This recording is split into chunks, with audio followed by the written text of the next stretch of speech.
Hej, mit navn det er Nana, og i den her video vil jeg guide dig gennem 40 minutters Fleming Pilates. Jeg glæder mig så meget og håber du får den akkurat samme dejlige følelse i din krop, når sessionen den er færdig, som jeg får. Jeg har lavet en playliste, du kan sætte på, så du kan mærke musikkens indvirkning på dig under sessionen. Så den synes jeg, du skal starte med at trykke play på, og derefter sætte dig til rette her på din pølle.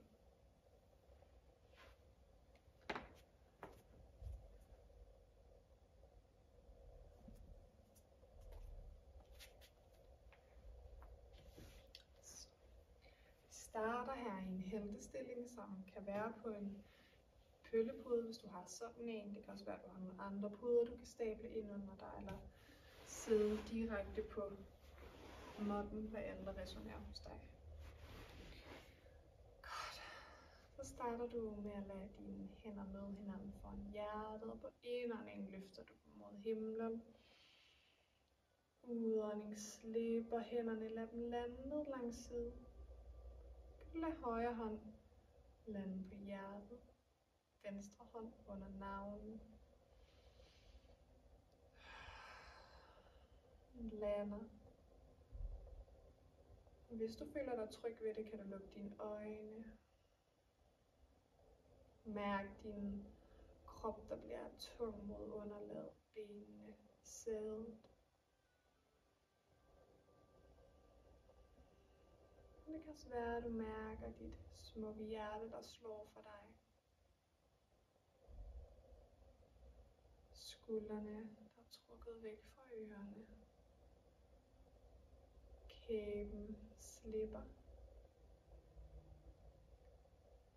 Tungen bliver blød. Hviler ned i undermunden eller op i ganen. Spænder af kindben og din pande. En lang, rank, naturlig ryg holder dig oprejst. Tager du en dyb indånding ind gennem næsen. Fylder lungerne lange og brede, giver slip gennem munden. Endnu en gang. Slipper gennem munden. Endnu en gang. Slipper. Og langsomt lad du hænderne løfte sig. Lad dem lande på din lår. Herfra inviterer du dit bryst frem. Svejer i ryggen. Blikket søger mod himlen. På en indånding. Udånding, skyd skulderbladene tilbage. Blikket søger mod navlen. Indånding søger frem. Svejer. Åbner brystet. Udånding. Skyd skulderbladene tilbage. Virkelig sådan en fornemmelse af skulderbladene, der trækker sig fra hinanden. Indånding søger frem. Åbner hjertet. Udånding søger skulderbladene tilbage. Vækker din vitalitet. Din livsenergi, din prana. Det er også her livsglæden kan få et lille boost. Bliv vækket til live, når du tager kærligt hånd om din rygsøjle. Hvor magien bor. Lander. Så lad du igen håndfladerne med hinanden, og på en indånding løfter du hænderne mod himlen. Håndfladerne slipper sig fra hinanden. Og på udåndingen lader du højre hånd lande bag sædet, venstre hånd på højre lår. Det kan også være, at venstre hånd skal lande på dit bryst eller din mave, hvad end der resonerer i din krop. Kan du invitere lidt bevægelse ind her i nakke og hals. Hovedet, der søger tilbage over skulderen, frem igen. Intet er entydigt. Måske er det ikke i dag, du har brug for et brug for bevægelse. Mærker ind, lytter ind. Slipper højre hånd og lad håndfladerne møde hinanden. Indånding løfter. Udånding. Slipper venstre hånd lander bag sædet, højre hånd på venstre lår, på brystet eller maven. Virkelig fornem, hvad kroppen kalder på den her side. Og igen kan du også invitere bevægelse i dit nakkehals. Udånding slipper. Så lader du din pølle komme væk, hvis du sidder på sådan en. Kommer ned til måttens kant her, bagkant. Lad hænderne møde hinanden foran hjertet. Indånding løfter. Udånding fører armene ud til siden, lander i måtten. Lander knæ 4 her. Cirka din håndled under din skulder, knæ under hofte, men det skal føles rigtigt i din krop. Så underdrejer du dine tæer her. Og på en indånding laver du et lille luk bag til. På udåndingen trækker du navlen mod rygsøjlen. Skyd skulderbladene en anelse op. Nakken er i forlængelse, så blikket er nede i måtten. Lad dig blive guidet af mine ord her. Aktiver indånding, et lille luk bag til. Udånding trækker navlen mod rygsøjlen. Løfter knæene fra måtten her. Skaber varme energi. Hele kroppen. Trækker vejret.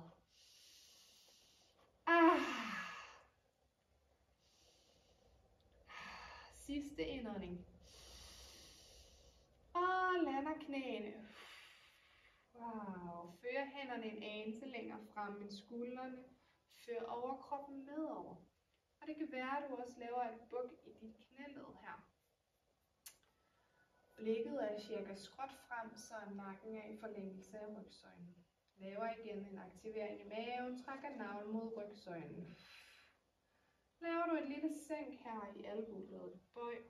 Søger ned på en indånding. Løfter på en udånding. Indånding sænker. Udånding. Indånding. Udånding. Sænker. Løfter. 2 gange mere. Sidste gang. Og søger tilbage til din udgave af barnets stilling. Der kan være med knæene ud til siden, samlede knæ. Med hænderne foran brystet, ned langs kroppen, hvad end der resonerer hos dig. En lille pause her. Det er i vores biceps, at vores passion bor. Den passion skal vi have vækket til live igen, så vi kan aktivere vores livsglæder igen. Fold vingerne ud. Lad håndfladerne møde hinanden foran hjertet. Du løfter dig. Lad håndfladerne møde hinanden foran hjertet. På en indånding. Udånding. Lander hænderne i måtten. Smukt. Håndledene cirka under skuldrene, knæene er cirka under hoften. Indånding laver en lille luk bag til. Udånding søger navlen mod rygsøjlen. Smukt. Underdrejer tæerne, løfter knæene fra måtten. Blikket er ned i måtten, så din nakke er i forlængelse. Står stærkt her. Trækker vejret. Smukt. Sænker knæene, før hænderne en anelse længere frem end skuldrene. Underdrejet tær igen. Denne gang skyder du sædet mod himlen, ender i hundstrækket. Spreder fingrene, stemmer fra. Inviterer bevægelse ind i knæledet her. Så du er lidt gående. Vækker bagsiden. Laver et dybt bøj i din knæ. Kigger frem mellem dine hænder. Går fødderne op til hænderne. Lander her i en foroverbøjning, som også kan være med underarmene på din knæ. Svinger lidt fra side til side, inden du fører armene ned. Og svinger her fra side til side rundt om din krop. Løfter dig op. Rygvirvel for rygvirvel. Hovedet lander som det sidste på toppen her. Løfter energien op.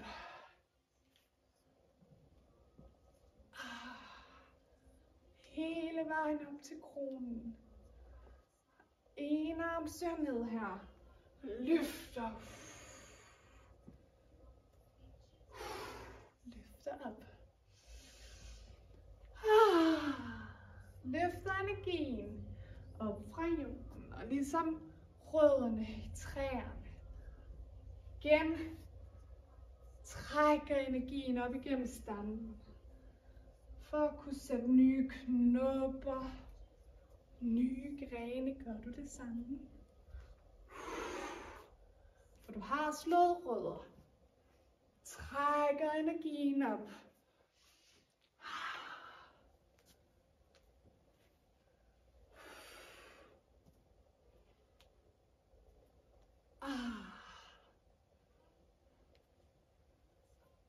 Næste gang du er oppe, bliver du oppe. Søger armene op over hovedet.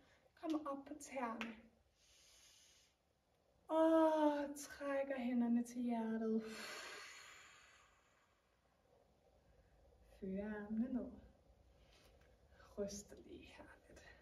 Kærlighed til dine skuldre. Godt. Lander igen på måtten. Cirka hoftebreddes afstand svaret til 2 knyttede hænder. Her underdrejer du tæerne. Laver nogle små bounce modsatte knæ. Løfter op. Trækker vejret. På en indånding løfter du her. Armene mod himlen, sænker på en udånding. Smukt. Endnu en gang. Vækker hele kroppen. Håbet og livsglæden. Foråret er på vej i lyset. Den små spirer ind i dig kommer ud på trædepuden her. Bruger hofterne til at komme hele vejen rundt trædepuden. Og ved, det handler vitterligt ikke om, hvordan du ser ud, men om at mærke, hvordan det føles nede i din fod. Og hvad skal der til, for du kan bevæge dig hele vejen rundt om foden. Trædepud. Modsatte vej. Også virkelig en kærlig invitation til igen at lukke dine øjne. Lige mærke, hvordan det føles i foden her. Smukt. Trækker foden tilbage til måtten. Lander her. Modsatte fod. Tæerne peger ned. Bouncer. Knæet. Løfter op. Og sænker på din udånding. Indånding løfter. Udånding sænker. Løfter op. Og sænker her. Og vækker energien. Kroppen bliver dejlig varm. Smukt. Kommer ud på din trædepude her. Fører dig rundt på hele trædepuden. Og ved du må lukke øjnene igen. Det kan være, at du lander. Højre hånd på hjertet, venstre hånd under navlen. Hvis det føles ret i din krop, det kan også være armene skal være mere flyvende. Kommer hele vejen rundt her. Trækker vejret. Modsatte vej.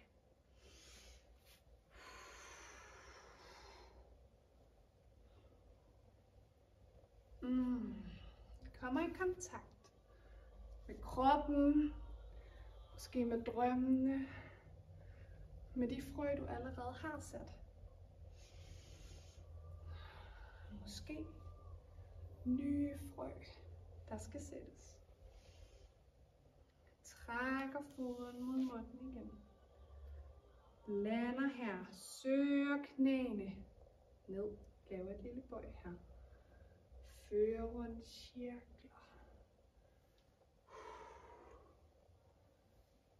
Trækker vejret. Arbejder med vores led. Smør kroppen. Og arbejder med højre side, venstre side, forside og bagside for at styrke hele vejen rundt. Modsatte vej. Trækker vejret.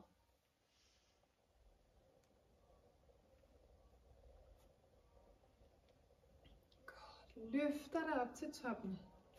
Sørg lige for at have plads bag munden her. Det vi skal nu, det er at løfte højre ben op, ud til siden, bagud og ned. Ser sådan her ud. Op, ud, bagud, ned. Op, ud, bagud, ned. Måske kommer armene med som en støtte, hvis det giver mening i din krop. Og som jeg nævnte tidligere, så handler det vitterligt ikke om, hvordan du ser ud, men om, hvordan det føles i din krop. Og med lyset og med varmen, der vender tilbage, kommer fuglene tilbage med fornyet energi, nye kræfter. Og ligesom fuglene skal bruge begge vinger til at kunne flyve, skal vi kunne det samme, så vi styrker højre side, venstre side.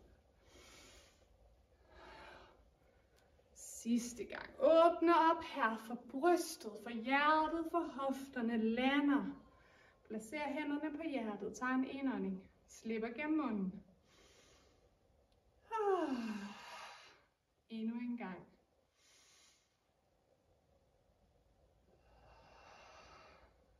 En gang mere.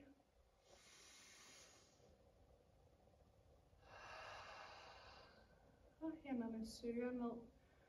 Søger du dit højre ben frem, krydser armene, ser sådan her ud. Tilbage. Puster, når du kommer frem. Tilbage. Tilbage. Tilbage. Tilbage. Stærkt. Stå stærkt i dig selv. I din krop. Virkelig en fornemmelse og en følelse af, at du holder dig selv. Du har dig selv. Lige meget, hvad end der er på spil. Bliver fremme.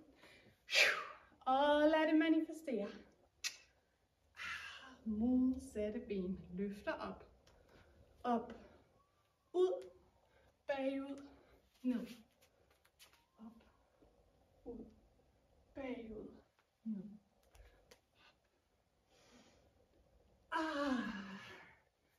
Skrub. Så små kusser så godt. Særligt i hoften. Kaster ned energi, sæt sig. Uforløste følelser. Og vi åbner op, så vi kan komme lidt tættere på vores lyst og behov. Håb og drømme. Åbner hjertet, så vi kan mærke ind. Bliver tilbage, lander hænderne. Indånding, ind gennem næsen, slipper gennem munden. Endnu en gang. Endnu en gang her. Fører venstre ben frem. Tilbage. Tilbage. Tilbage. virkelig stå stærkt. Knyt dine hænder. Holder dig selv. Vend dig selv. Skaber glæde. Smiler. Begejstring. Håb. Bliver fremme. Og lad det manifestere. Tag endelig lidt at drikke, hvis du har det. Og så er vi faktisk ved at bevæge os ind i dansen. Så her begynder du at gå lidt fra side til side, mens du fører albuerne mod himlen.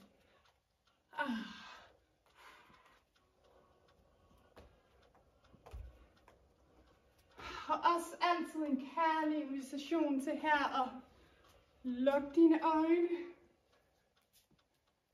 Og hvis du får lyst til at bevæge dig væk fra din måtte, gør du det. Rundt. Kommer i kontakt. Tag ansvar for dig selv.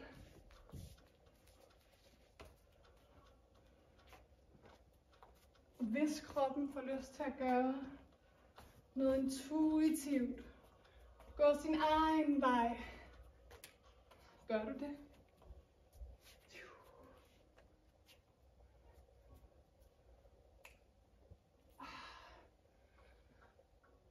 Kommer fra side til side. Armene følger kroppen. Dejligt. Skal vi vække energien, poweren, livsglæden. Så vi starter med at hoppe.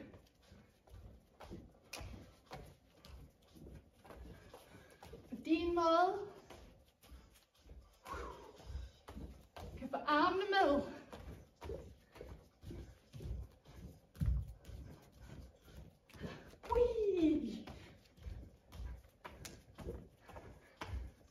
Virkelig få vækket din kreativitet, din skaberkraft, måske også et lille kontakt til dit indre barn, der bor i dig.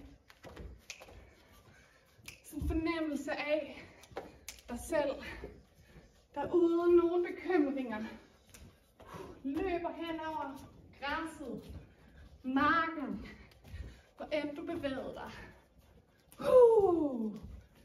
Uden bekymre dig om, hvordan situationen ser ud. Men bare være øjeblikket med håb, glæde, begejstring og mod.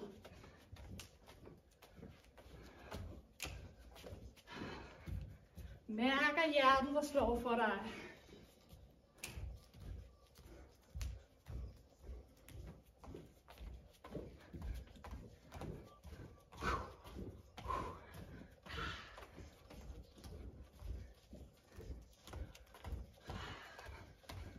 Skubber. Tag imod. Ligesom børnene griber fat i de lavt hængende frugter. Ui.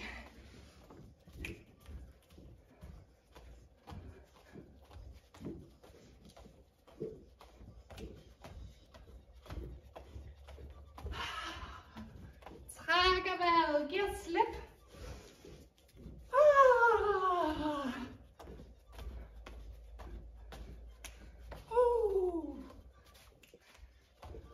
Sidste her. Wow. Smiler. Favner.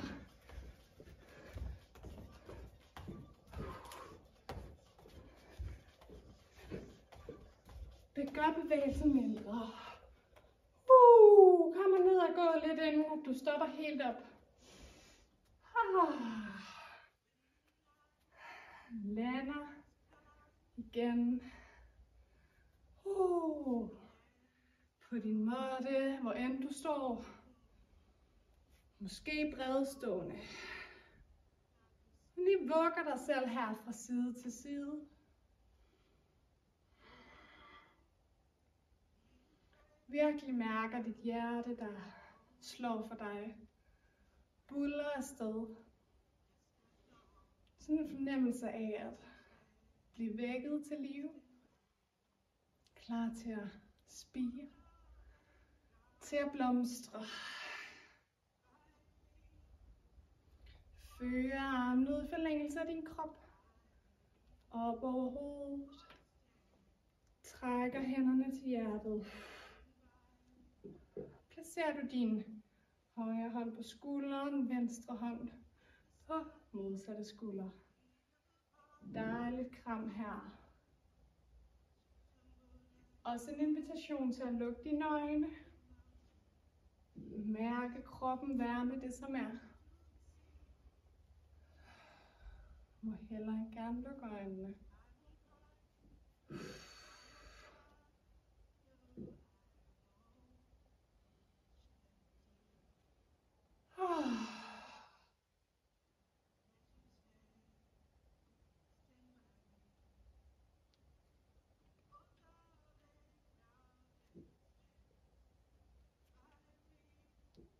Holder dig selv. Favner dig selv. Griber dig. Støtter dig. Vælger dig selv til.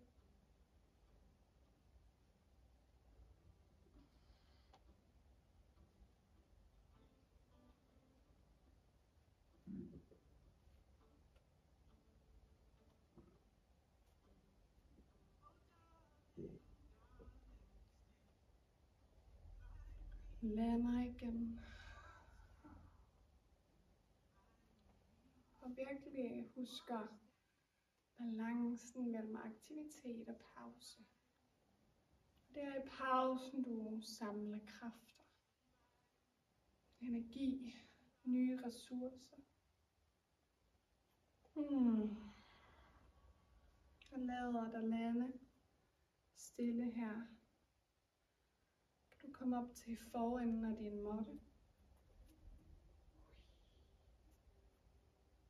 Langsomt slip hænderne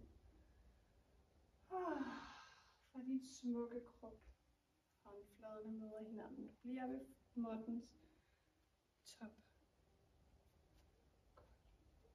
Så på en indånding løfter du hænderne mod himlen. Og på udånding fører du armene ud i et T. Laver. Bøj dine knæ. Søger nedad til en foroverbøjning. Og en foroverbøjning kan som sagt være med underarmene på din lår. Nakken slipper. Det er virkelig en af de øvelser, hvor du rigtig kan få mærket, hvad der resonerer og føles rart i din krop. Og det er ikke sikkert, at du skal helt ned. Placerer du hænderne på din skinneben, løfter dig halvt op her. Nakken i forlængelse af rygsøjlen. Udånding, placerer hænderne i måtten, går tilbage til hundestrækket. Spreder fingrene, stemmer fra i armene her. Sådan en fornemmelse af, at brystet søger ned mod din knæ. Ørerne ned mod biceps. Og hvis du er stående, så inviter hellere end gerne bøj ind i dine knæ. Så får du det bedste udgangspunkt for en lang naturlig ryg. Men lad hellere end gerne kroppen bevæge sig her. Gående hund her. Indånding løfter dig i en høj planke. Sænker knæene i måtten. Og på udåndingen lander du i maveliggende. Venstre kind lander i måtten. Armene ryger ned langs siden her.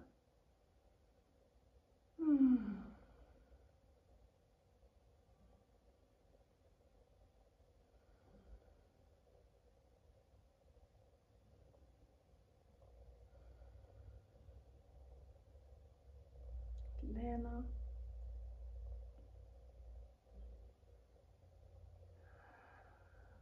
Og mærker kroppen mod underlaget. Så løfter du din højre kind i måtten. Vi mærker din krop, der lander her.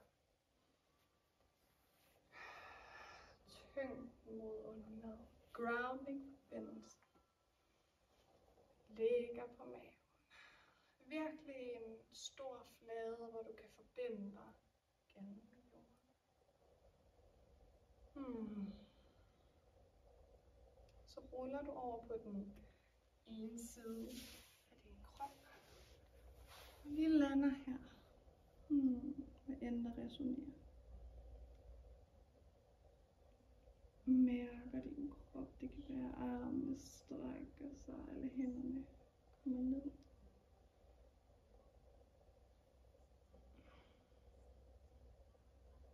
Ruller du om på din ryg. Lander her.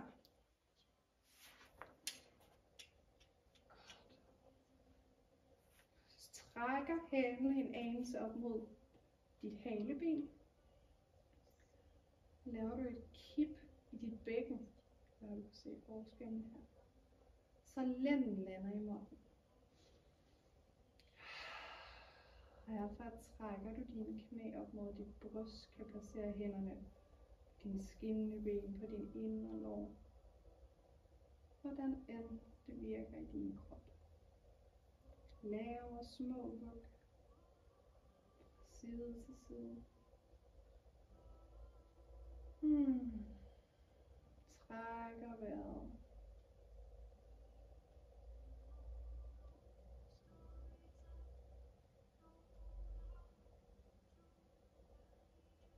Hvis du får lyst til at lukke øjnene, så gør endelig det.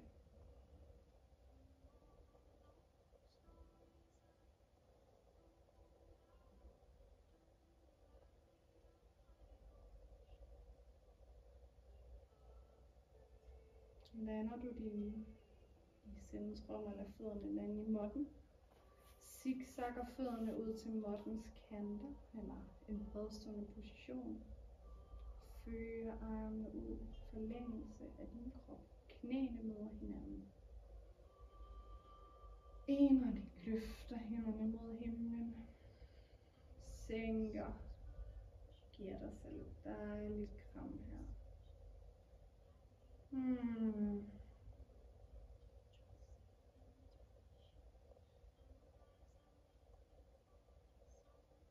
Lukker øjnene, trækker vejret. Spænder af.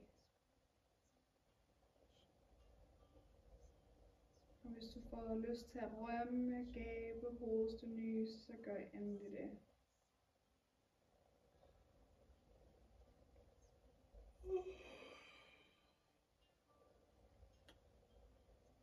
Bliv afslappet her. Afspændt. Nu virkelig bliver i stand til at mærke, hvordan det føles ind i dig.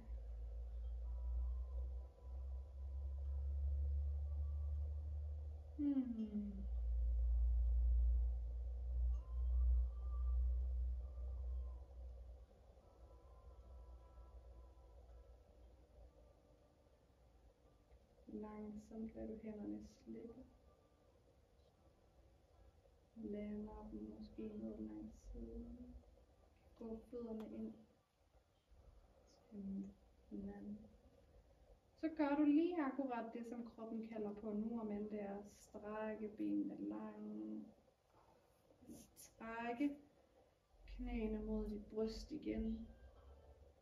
Lige mærker, hvad end der resonerer i din krop, og måske er det en kombination.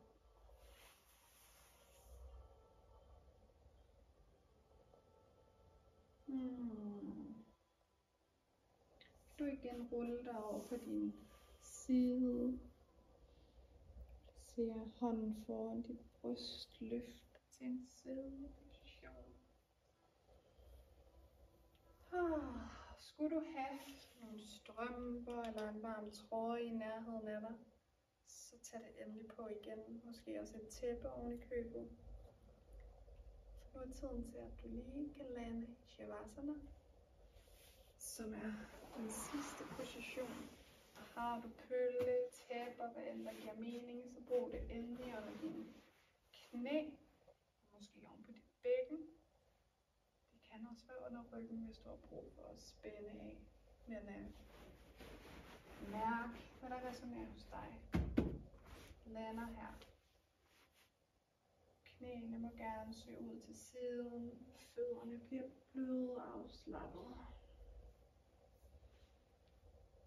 Trækker skuldrene væk fra ørerne, og armene lander. Og hvis du føler dig tryg ved det, kan du lukke dine øjne.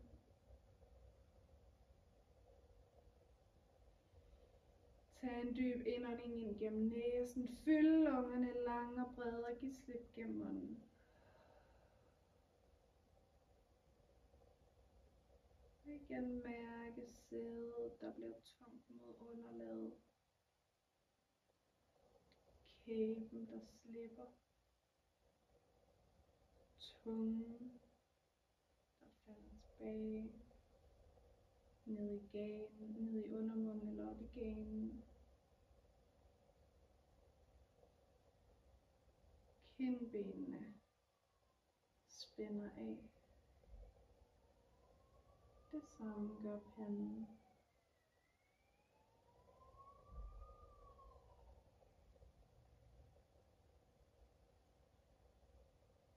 Tag igen en dyb indånding ind gennem næsen.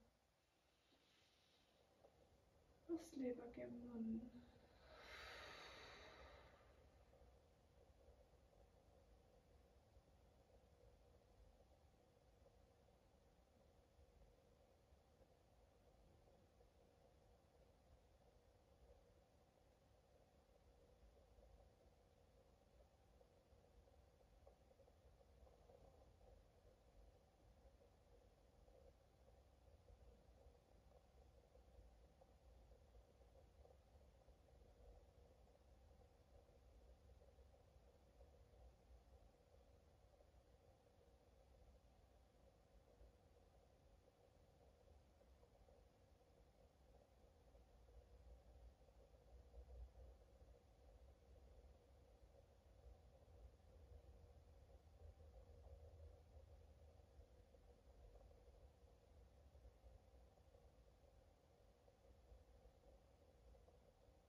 Langsomt kan du vende tilbage. Måske invitere noget bevægelse ind i dine hænder. Dine fødder. Det kan også være, at kroppen kalder på et stræk.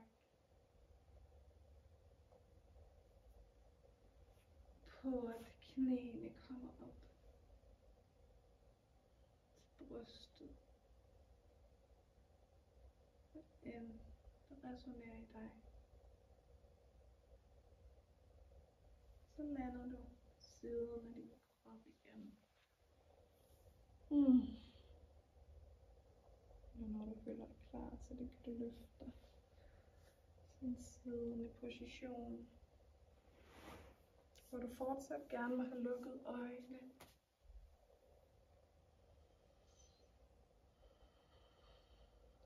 Hvis at kroppen også kalder på noget bevægelse her, så lad den endelig modtage det. Gør det. Så kan du lade håndfladerne møde hinanden for hjertet på en indånding, for armen ud til siden. Møder hænderne over hovedet, trækker til hjertet. Og så virkelig tak dig selv for at bringe håb og livsglæde ind i dig. For at møde dig, favne dig, gribe dig. Fører du dine håndflader mod hinanden. Placer hænderne foran dine øjne. Blink øjnene åbne. Når du føler dig klar til det, kan du trække hænderne væk og vende tilbage. Det var Living i Landestation for i dag. Jeg håber, du nåede det, og hvis du får lyst til at lægge dig ned igen, så gør endelig det. Og må din dag blive lige så smuk som dig.